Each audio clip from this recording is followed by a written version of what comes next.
Souls of broken boys and girls, men and women, guys and whatever you choose to call us.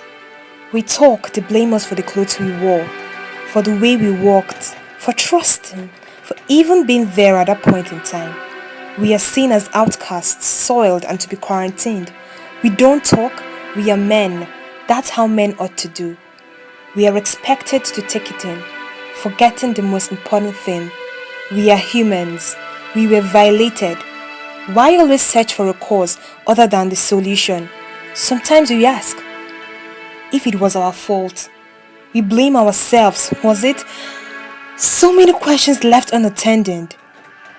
Inner beings crushed, hate breeding, withdrawn, resentment. Most especially, fear becomes our refuge when encountered, leaving a damaged living soul behind. There is no excuse to tapping that bomb. There is no excuse to forcefully opening that leg. A no is no. Touching Naivety me. shouldn't be taken Don't advantage like of. it.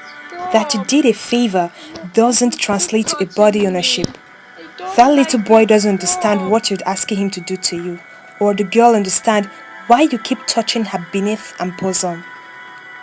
You let my mom into believing that cutting me is the best for me.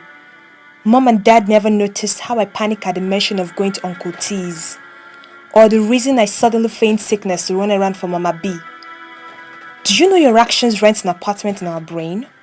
Images and motions keep flashing, and this particular movie is not just the type you press the delete button. What kind of men are we raising, we often ask. But what happens to the minute majority of women who abuse boys, men?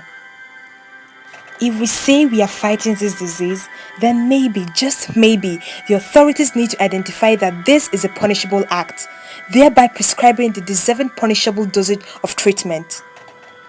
Silencing me won't save you, rather breeds the ground for an unsafe world for your mother, your brother, your sister, your father, your daughter, and your sons. Accept that we were wronged. Believe it wasn't our fault. Talk to us without judging.